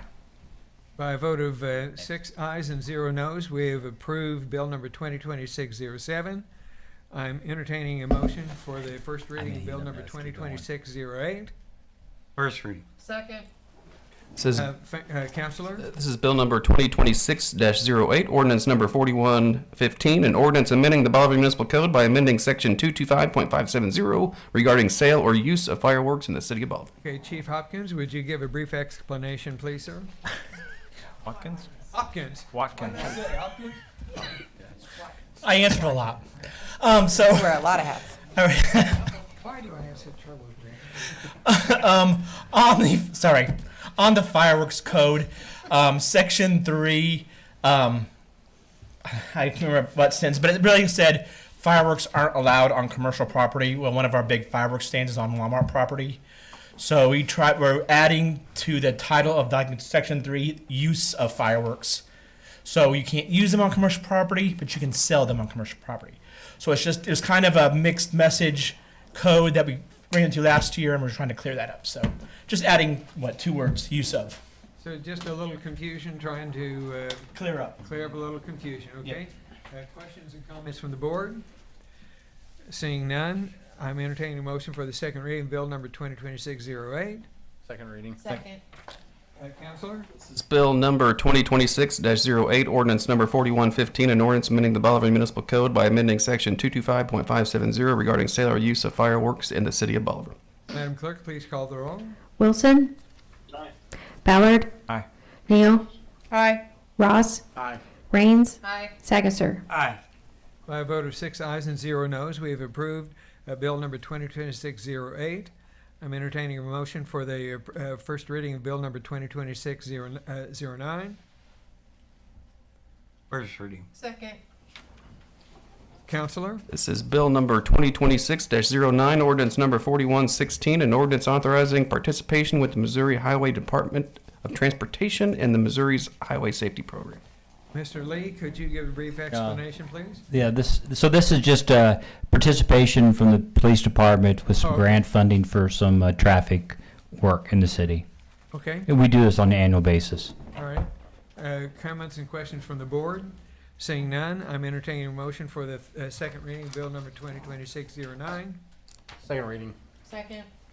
Counselor? This is Bill number 2026-09, ordinance number 4116, an ordinance authorizing participation with the Missouri Highway Department of Transportation and the Missouri's Highway Safety Program. Madam Clerk, please call the roll. Wilson. Aye. Raines. Aye. Neal. Aye. Sagasser. Aye. Ballard. Aye. Ross. Aye. By a vote of 6 ayes and 0 noes, we have approved Bill number 2026-09.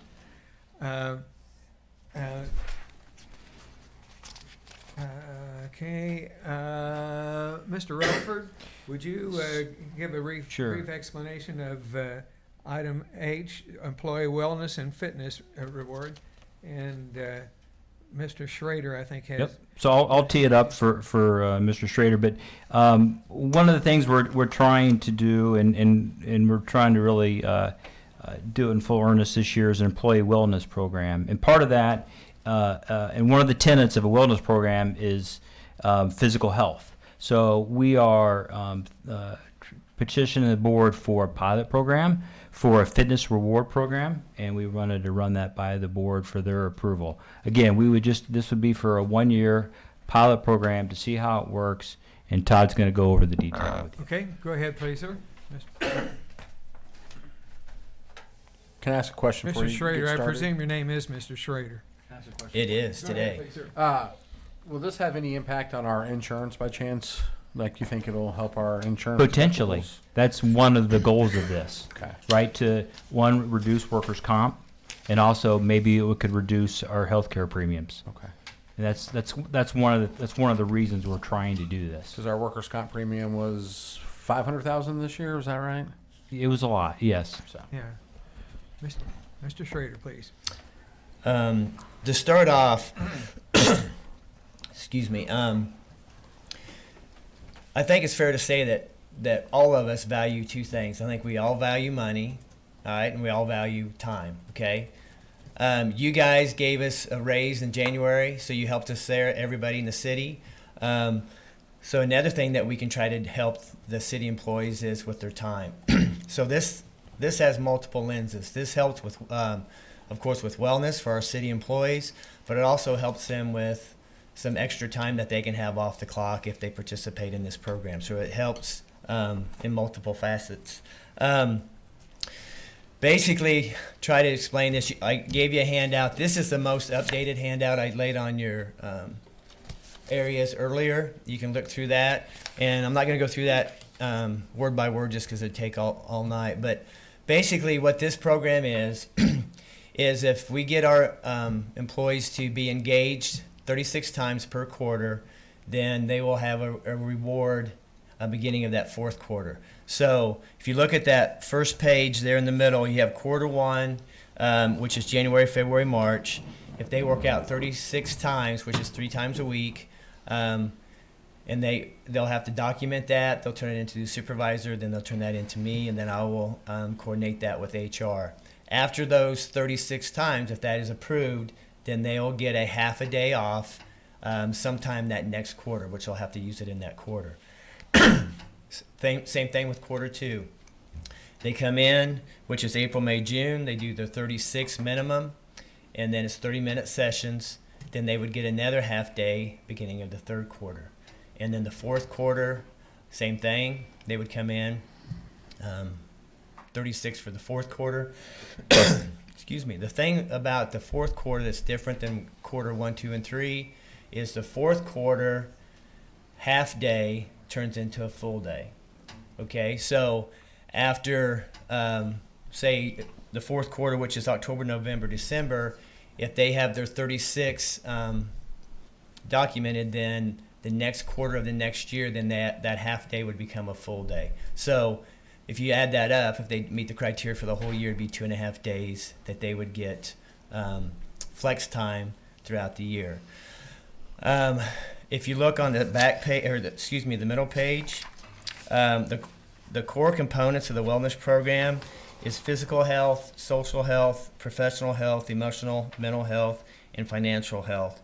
And then we want to incorporate different programs throughout the year that will help with that. We'll have speakers come in that will talk about financial 401ks.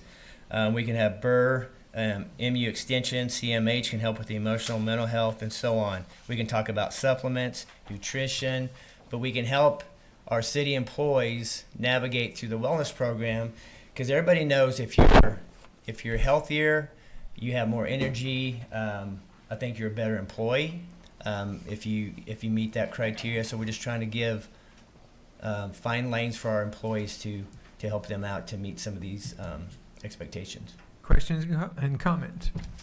Go ahead, please. I have a couple of questions. One is, do you have any idea of what the costs will be to the city of implementing this program? Presumably additional days off, but any idea? I realize we're hoping to offset those with some savings, but do we know any idea what the cost of the pilot program might be, or a range It'd be of hard costs? to estimate just because we don't know how many people is going to participate. You can quantify what their hourly rate is times that, you know, the reward time. Right, But but as potentially far 2.5 as- days per employee per Yeah. per year. Yeah. Okay. And then the other question I had is, how is a workout or exercise visit, how is that, do you have a definition for that? Like what would constitute a workout or what would not? And how you, like, and is We're there gonna any? be pretty flexible. It could be a walk. It could be Okay. come to the rec center. When they log it, we'll just have to use Is it- good judgment on that. So it's kind of an honor system, a little bit, okay. It's going to have to be on the honor Sure. system, right? Yeah. But it's going to be certified by the supervisor, so there's going to be a layer of certification. Sure. But Well, I some guess if it people doesn't have to be at the rec center, so then there wouldn't be like you know, clocked in at the rec center, it could be Right, somewhere correct. else, okay. So there's different levels of fitness, right? So some Right. people, maybe it's the walk, right? And we'd love to see people out in the summer walking Dunnigan Park at their lunchtime. That counts, Right. right? Maybe for other people, they go to a class at the rec center that lasts an hour. That counts. So we're being flexible. We just want to get people moving. Right. Get Well, 'em the reason I was asking was specifically with an eye toward employees who might have a disability and might be more limited in what health looks like for them and what the range of options was, if that would mean that they would not be able to Absolutely. participate, or they would be able to participate however their particular abilities allow them to do. Yes, ma'am. And they It's could a report very, that. very Mhm. inclusive program. We'd have to Okay. modify to Sure. conditions. Yeah. Yeah, like I said, that was the question was, would participation be available to all employees? And it sounds like it would. Again, what we'd like to do, board, is do this for 1 year, show you the data, see if there's some potential savings, how many people participated, and see if we want to do this as a permanent thing going forward. It's just an idea, and we think it's a healthy thing for the staff, and you know, we are concerned about our workers' comp. You know, this will increase flexibility. This will help them get in better shape. Maybe we'll reduce workers' comp. So anything we can try to move the needle on some of those items, we're happy to try to do it. Further comments, questions? No, I think it's a great idea, and I would like to see, you know, it implemented and see the results. And if it can drive our insurance costs down, I'm for whatever that looks like. I mean, I'll do whatever we possibly can. Okay, Mr. Ballard, did you have Just something? real quick, does that include full-time and part-time? Everybody across the board? Yeah, we could do that. I I just- think that would be safe to say we could do that. Okay, all right. I mean, if it improves our employees' well-being, I think that's totally worth it. Also that. Counselor, does an item like this require a vote? It wouldn't hurt just to have a motion to approve the, We prefer that, if Okay, that's okay, sure. Mr. Brown. Okay, we have I'd make a motion to approve the employee wellness fitness reward program. You want to do it on like a 1 year temporary, that's what I was looking for, temporary basis, and then kind of look at the results before next year. So I'd make a motion to approve it on a 1 year basis. I will second. Okay, all right. All in favor, say aye. Aye. Opposed, no. The ayes have it. We have approved the Employee Wellness Fitness Reward Program for 1 year as a trial. Okay, I'm entertaining a motion for the approval of the purchase of, for the Parks Department purchase of 2 diesel zero-turn mowers from Sourcewell Co-op Purchasing Group. Second. Wait, No, it's not a it's not an a- ordinance. Oh, yeah, Just a that's not bid. reading. Did I say a reading? Yep. You No, said so. this No, is, you said a motion, but I don't know that we're, no, this is just a bid package. This is through Sourcewell, so we don't have to go through the normal channels because this is already approved. Uh-huh. So we've done a lot of research. Rhett Warden's here if you have any questions about it. These are the types of mowers that he would like to buy this year. And last year we bought something different, but this year they want to try these John Deere mowers. So this is what they propose. It fits within the budget. Okay, questions and comments? Mr. Schrader? Yes, I want to kind of give you just a little bit of what we're doing and why we're doing it before Rhett gets up here, because Rhett's the one that's been doing all the homework on it and has all the information. They use roughly 6 mowers throughout the mowing season. And last year, as you guys know, you allowed us to buy 2 Kubotas, which we did. This year, we're asking for 2 John Deere. Next year, we'll come back with either 1 or 2 and try to build the fleet up. And then what we want to do is rotate these mowers every few years instead of just wearing them out and then having to come back. So we're not trading anything in this year because we're not at that point yet. But our plan is to get where we can trade these things every so often and have that type of plan. So what I want Rhett to do is come up here and explain to you why we're asking for the John Deeres this year versus the Kubotas and kind of the game plan there. Okay. Come ahead, sir. Hi, guys. Something exciting tonight. We're talking mowers, which means spring's not too far away. I looked at all the mowers, and here, as far as being in town and stuff, we have basically two choices, which is the Kubotas and the grasshoppers. And I've got one grasshopper and I've got the two Kubotas, and I don't ever like to put all my eggs in one basket. So I went to kind of looking at what was different. And the John Deeres have a really neat feature on it, which will save my guys time. But it actually has a lever for putting on your mulching kit, or you can pull it back and you've got your rigger side chute, which saves us about 2 hours of putting the mulching kit on. It saves us 2 hours of taking it off, and it saves us about $350 for the mulching kit. Plus, then it also saves about $250 for a side chute. So it's one manual operation. It is a diesel. Both of them are. I've checked them all out, and I mean they're a solid mower, really good mower. They retail for about $23,000, which if one of us went to buy that thing, that's what they would charge us for. So when you put Sourcewell in, it dropped them down to $18,600. But John Deere also has a government program that they'll kick in when like a municipality or somebody buys one. So that actually knocked another $500 off. So now we're down to $18,100. Well, I think I'd budgeted for $38,000, so that was about $19,000. So, I mean, we actually saved quite a bit of money coming to these. And I would also like to try them out, because anytime you get new mowers and stuff, sometimes you find little things that might go wrong with them. Like we found a few little things on the Kubotas, and we found some on the grasshoppers, So I'm trying to give you the biggest bang for your buck and find out what really works for us. But I really like the John Deeres. They looked really good, and they seemed like they were good. So, Mr. Ross? And now the guys, you've talked to them. This is something that like the mower they want, and yeah. Well, we've kind of discussed it. I have more time than them to go out and look, and I will do a lot of research on the internet and stuff. But you get so many people's opinions that I kind of look at Consumer Reports and places like that, and and who rates them higher and who doesn't, and so it's a mix. Yeah. Further discussion? Seeing none? I just, Wilson has it. Rhett, sorry to bother you. Sorry if you can hear me or not. With these mowers, are the maintenance more? Are we going to have more maintenance with these than the other ones? I mean, I know you guys run them a lot during the summer times, and I know in the past that we've had some issues with parts and stuff. Will that be the case with these suggestion? No, these have a 3-year, 1,500-hour warranty on them. So any major things like drive mechanisms, the motors, the diesel motors, anything like that.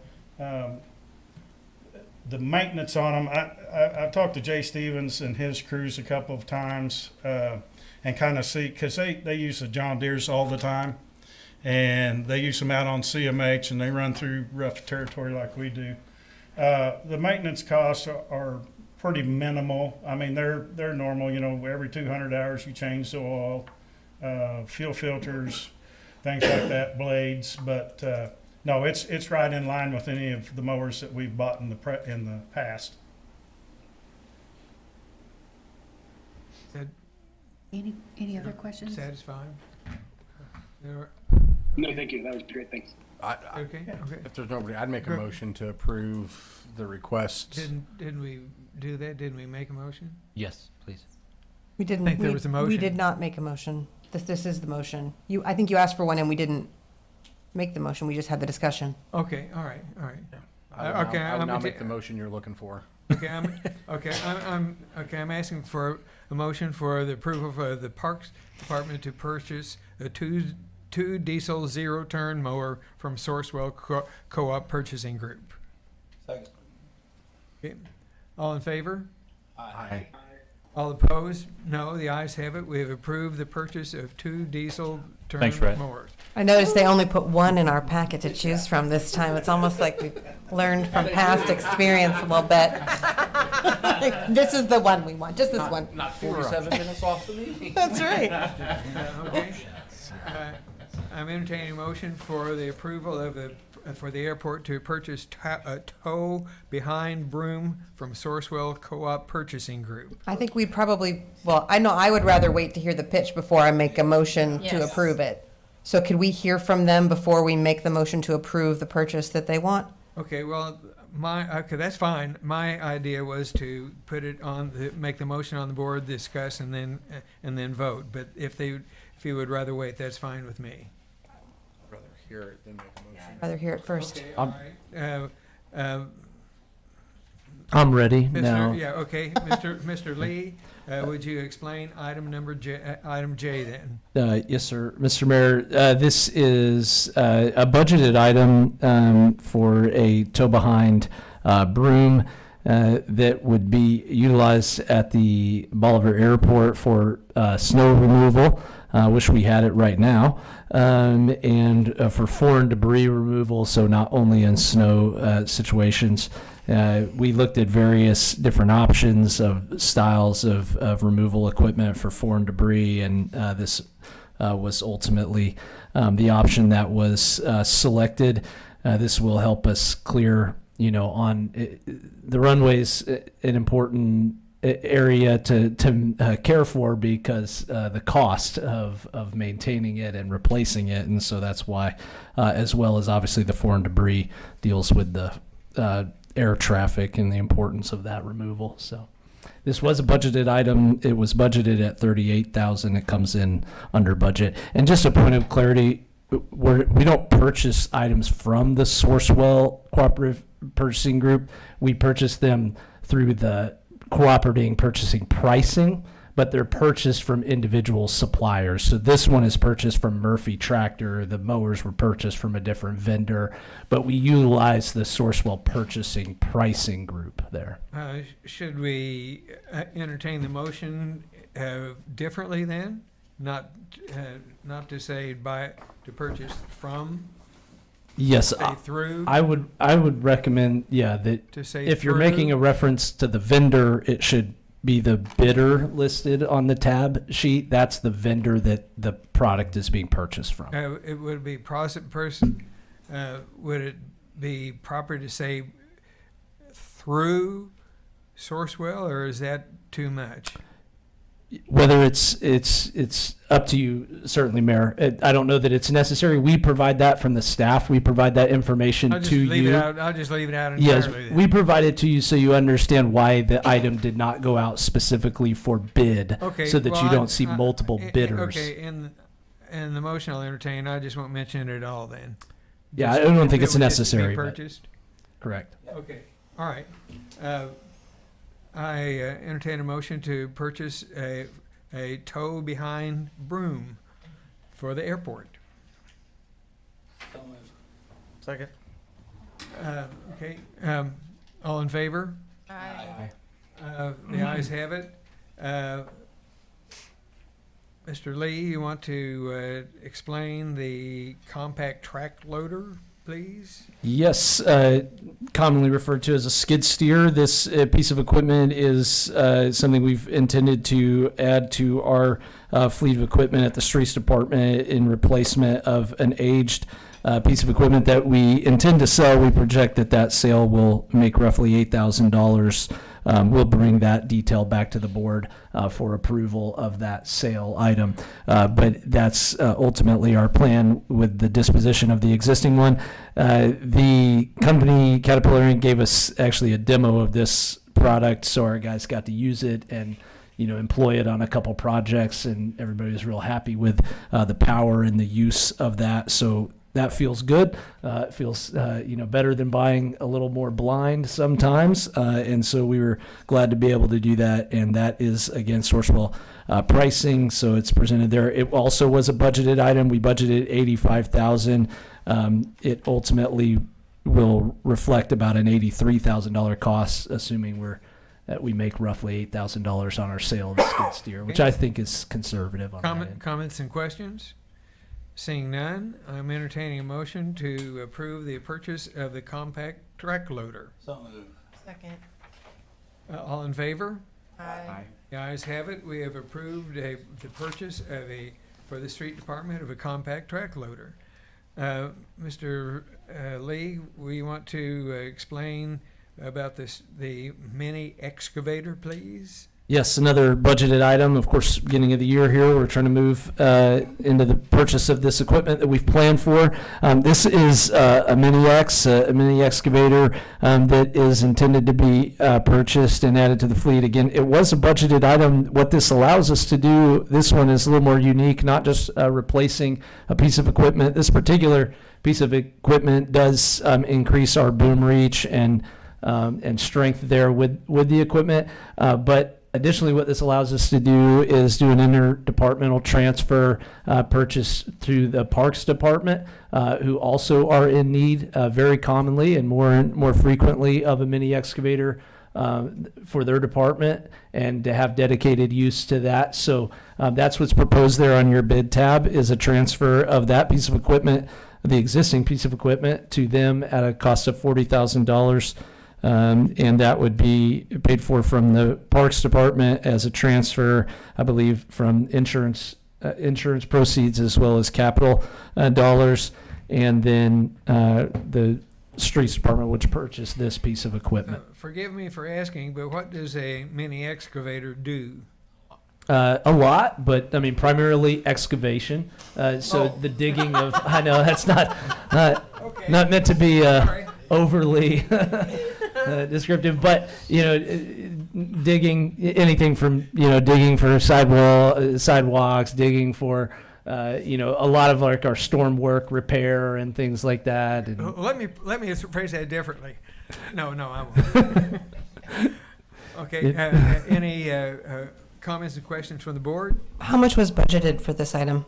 $95,000. It was 95, so you'll be ahead to the tune of $40,000. We planned for that $40,000 to come back in our budget notes. Right. It included the $95,000 cost with the caveat that $40,000. Right. Yeah. But as far as being under budget, once all those things have been adjusted, it would be under budget to the tune of about 40 once you've made that transaction. Further discussion? No? Well, what I'm saying is when we made the budget notes of the $95,000 cost, we assumed the savings was already. The savings so it was was assumed. So it's really, this one actually comes in right at about $436 over budget. Okay. Easily absorbed within the budget item. I got you. Okay, thank you. Mm-hmm. Okay. Comments and questions? Seeing none, I'm entertaining a motion for the purchase of a mini excavator for the street department. So move. Second. All in favor, say aye. Aye. And all opposed, no. The ayes have it. We have approved the purchase of a mini excavator for the street department. And Mr. Lee, could you explain the item number M, please? Yes, the board's probably aware in that last year we talked about that. Ours is kind of worn out, isn't it? Well, our existing boom mower, so this is dealing with our tractor boom mower. Ours is quite old, and it's been under use for many years and well taken care of by the crews, but it was in need of replacement. It had been proposed for budget for about 7 years, but we did budget and pay for and replace that last year. We have the new one. Actually, we did it 2 years back. It took a while for us to actually get for it to be produced and get on site. That is in our hands now. We used it last year. We didn't have any issues. We're happy with, not needing a backup or anything like that. And the intent was always to ultimately dispose of this. We looked at using this equipment internally, but because of just how they're designed, the cost to retrofit it for another use was pretty substantial. And there is a resale value for this type of equipment. I've shown in that, and this one is important. I just really want the board to have, all the information and make a decision. We were approached by a representative from the Flemington Special Road District with a request to purchase this from us. We didn't negotiate or discuss any price, but I also have done research on our end to see what we think we would get if we sold it at auction, as we have done other equipment. We think at the online auction, we would probably make anywhere from $12,000 to $18,000 on the equipment. So our staff recommendation is either to sell it at auction online, as we've done other equipment, or if the board would like to entertain the request to sell it to the Flemington Special Road District, that you would either make that recommendation and set a price. If you feel like that discussion needs to be enclosed because you want some sort of negotiation, you could make that motion. But if you want to sell it to that special road district and you're just happy with naming whatever price you'd like to sell it for in that range, we recommended the range of 12 to 15. You can recommend whatever price you'd like, but that was our recommendation based on what we thought the value of the equipment was. So a couple questions. You say you haven't talked to them about price, so you don't know what their range would be if it's close to what we would get at auction? I think generally, they said, 10 to 15 or something like that, but it was so, I wouldn't have engaged in that conversation, so it wasn't in detail. We might go, if you want to sell it to them, we could go back to them and they could say, oh, we were thinking 5, and I would come back to you and say, it doesn't look like, it looks like we're going to sell it online. So like I said, we didn't have any meeting of the minds on my price. personal preference would be, it's a piece of equipment that we don't use anymore. There's another local community that could potentially use it. We started the thing with jury and the police cars, and I think sometimes having some goodwill towards other communities is a good thing. I would be curious, the price difference, if it's manageable, if we're not talking, hey, they can do 2,000 and we think we could get 12. But if it's remotely close, I mean, I'm fine with selling it to another municipality or. Yeah, I think we need. How would we word a motion? Like If we're gonna do it in minimum this, and open in this setting, I think you would just need to set a price. If you want us to negotiate, I think we probably need to have a different setting discussion, obviously. But if you want to sell it for 12,000, if you want to sell it for 15, if you want to sell it for 10, whatever you. Now did they say 10 to 15 when you talked to them, or was that just like, hey, they? That's, I think, pretty passing. I don't want to. I don't want to make any guarantees because, in my opinion, the board needs to decide what you want, how you want to dispose of it, and what kind of value you want out of it ultimately, based on what the market is. And I recognize your comments. Are we prepared, or are we prepared to make that judgment at this point without? Well, I think so. More detailed, counselor. Well, we'll have to have a contract. To the board. They provided us with the estimate of what it would take, what it would make at auction, which is never certain, but an estimate. At auction, do we have to pay a percentage? And there is some of that. I think this estimate, still takes into account. A lot of that actually is paid by the buyer on those sales sites. So how do we present a motion that we can move forward with? So I have an idea. If we're setting a price or setting a range. You could just I would prefer a range that would give Kyle more flexibility. Do you want that in open, or do you want us to give him a range, do a closed session to talk about that, so that we're not saying, hey, this is our minimum price in open? Fair enough. Closed would probably be appropriate. Since we do not have a closed session on the agenda, can we can't do it today? Can we? Okay. Do you want to have this dealt with today? Is that something of any immediacy on this? Can we talk about this later?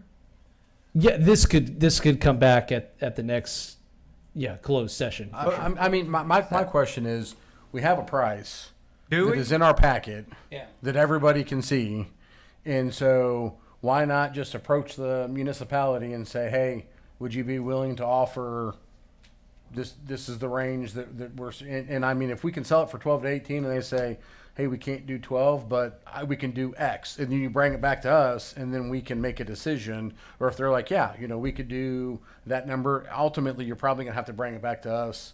Well, I have to bring it back. There'd be a contract for sale and all that, but as long as the board understands that Yeah, if you tell me that tonight, I think the price will be whatever the low end is. Yeah, Sure. And, I mean, it just And for all I don't fairness. I mean, yeah, but my thing is, it's in the packet. It's out there for them to see. Well, right, but if we had said, we understand that, but if we hypothetically went into closed and said, Kyle, we would like you, this is our minimum, and it's not 12, even though that's what's in the packet. But if they come back and they would know say, that. we'll give 12, and Kyle comes back and we're like, we actually think we can get 18, so let's auction it off for Right. 18. Just because they come back with an offer doesn't mean we have Yeah, to if you want me accept to ask them for their highest and best, Yeah. would that be appropriate, Don? Yeah. Is just Okay. okay. So how should we word this motion then? I think if you're just giving me the direction right now, Just solicit I an would offer. say Right now, okay, Yeah. all right, that's fine. highest and I'll just ask them for their highest and best offer, and then I'll bring it to you. I think we do that in an open session. You All can right. just accept or reject it. Okay. All Or, right, let- and if for some reason you think that a range would be useful to you before, like, as a result of however the conversation goes, whenever that next meeting is, we can either have a closed session or just bring it back in open if you feel like it's just an offer that we can consider. Yep. But either way, it'd be another meeting, so. Yep. No problem. So that is satisfactory. Yeah, I don't need anything else. Satisfactorily done for the evening. Okay, all right. Does someone want to read the calendar of events? I think Justin wants to. Yep, I've been waiting. All evening. I've been practiced. February 10th, 2026 work session, February 24th, 2026 regular session, February 7th, 2026 Polar Bear Run, February 17th, 2026 Fire Department Promotion Ceremony at City Hall, 4 p.m., February 26th Strategic Planning Goals and Objectives Meeting. I'm entertaining a motion for adjournment. Let's go home. Second. Madam Clerk, please call the roll. Yeah. Oh, all in favor? Aye. Let's go home.